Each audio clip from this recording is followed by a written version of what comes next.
اس time, اور ہم دیکھ رہے ہیں اپنی آنکھوں سے کہ جو امیر طبقہ ہے، جس طرح بڑے بڑے سیاستدان ہو گئے، وہ اپنے کیسز معاف کروائی جا رہے ہیں، اور جو غریب ہے اس کے لیے سارا قانون ہے، وہ اتنا پستا جا رہا ہے. غریب کے لیے جو صاحب زندگی مشکل ہوئی ہے، امیر کی زندگی ہے.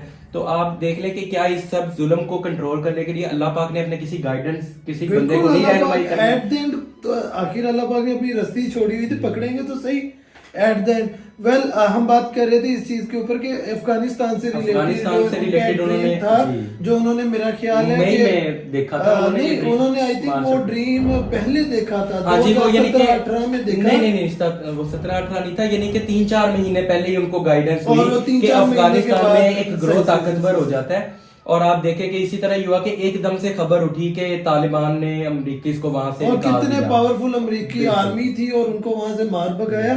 اور یہ اللہ کی غیبی مدد کے بغیر اللہ نے ان کا خواب سچ کیا. یہ ہمارے چینل کے اوپر یہ پراپر ویڈیو ہم نے لگائی ہوئی ہے ود ڈیٹس کہ ان کو خواب کب آیا اور یہ واقعہ کب پیش آیا. جو BBC نے نیوز ایشو کی تھی کہ یہ افغانستان جو طالبان ہیں انہوں نے اس طرح سے قبضہ واپس لے لیا، اور یہ ساری چیزیں. اسی طرح سے محمد قاسم کے بہت سارے اور بھی ڈریمز ہیں جو سچ ہوتے نظر آ رہے ہیں. ٹھیک ہے، اور سب سے زیادہ چیزیں جو محمد قاسم ڈسکس کرتے ہیں وہ بھی ہم آپ کے ساتھ ابھی شیئر کرنے والے ہیں. ہم ابھی اپنے بڑے پیارے محترم بھائی اسامہ صاحب سے پوچھیں گے کہ کیونکہ وہ ہم سب سے زیادہ پرانے ہیں اور وہ ہم میں سے سب سے پہلے سے محمد قاسم کے خوابوں کے بارے میں جانتے ہیں اور ان کو سنتے آ رہے ہیں. تو اب ہم ان سے تھوڑا سا جاننے کی کوشش کریں گے کہ وہ ایسی کون سی ایک بات ہے یا دو باتیں جس کے بارے میں اللہ تعالیٰ نے محمد قاسم کو ڈریمز میں سب سے زیادہ تلقین کی ہوئی ہے، اور وہ بات کس طرح سے ہمارے معاشرے پہ امپیکٹ ہوتی ہے، اور کس طرح سے وہ بات آگے چل کے ان فیوچر ہمارے فیوچر کے ساتھ وہ بات جڑی ہوئی ہوگی، اور وہ غزوہ ہند کے ساتھ بھی جڑی ہوئی ہوگی، اور وہ ساری چیزوں کے ساتھ امپلیمنٹ ہوتی ہے وہ بات.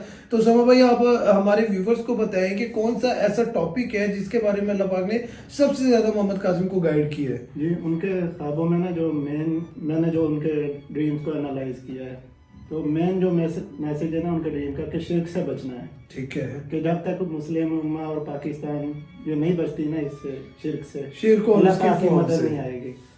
اور عوام کو یہ چیز کا پتہ ہی نہیں ہے کہ اللہ پاک جو ان کی ابھی تک مدد کر رہا ہے نا، کہ یہ اتنے جن ملکوں کے نام بھی نہیں سنے ہم نے کبھی، ادھر سے بھی ہیلپرز آ رہے ہیں ان کے خوابوں کو بلیو کر رہے ہیں لوگ ان کے خوابوں پہ. ان کو بھی یہی ہے کہ قاسم اگر میں تمہاری مدد کر رہا ہوں نا، تو یہی وجہ ہے کہ تم نے شرک اور اس کی اقسام سے بچنا شروع کر دیا.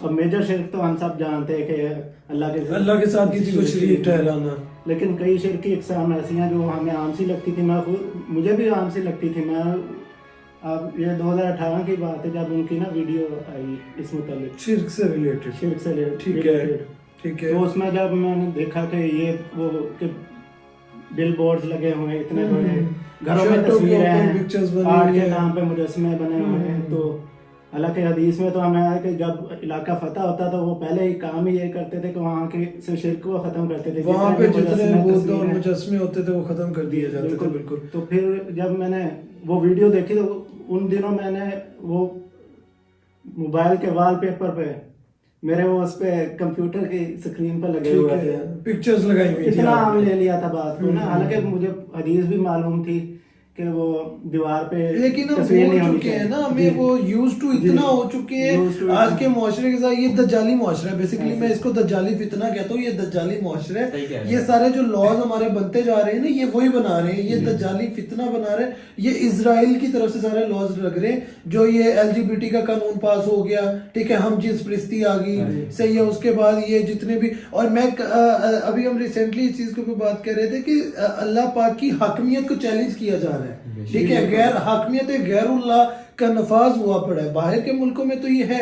اب آپ دیکھیں کہ پوپ جو ہوتے ہیں عیسائیوں کے پوپ، وہ ان کا کیا کہنا ہے؟ وہ کہتے ہیں کہ وہ اپنے عیسائیوں کو کہتے ہیں کہ ہمارے پاس آئیں، ہمیں آ کے اپنے گناہ بتائیں، ہم آپ کے گناہ بخش دیں گے.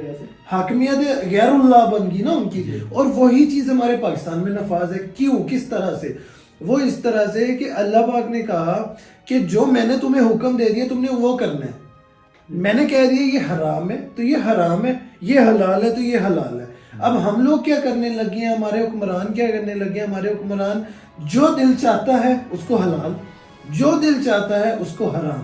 اپنی حاکمیت بنا لی نا, اللہ پاک کو سائڈ پہ کر دیا, قرآن و حدیث کو سائڈ پہ کر دیا, اپنی حاکمیت. جیسے اب آپ نے ریسنٹلی سنا ہوگا لاہور کے اندر ایک وہ بار کھلا ہے جس پہ حلال شراب چلنے لگی ہے, آپ نے ابھی شاید سنا نہیں ہے. لاہور میں ریسنٹلی ایک بار اوپن ہوا ہے جس کو انہوں نے وہ اس کو اپروو کر دیے یہ کہہ کے کہ یہ جو وائن ہے یہ حلال ہے.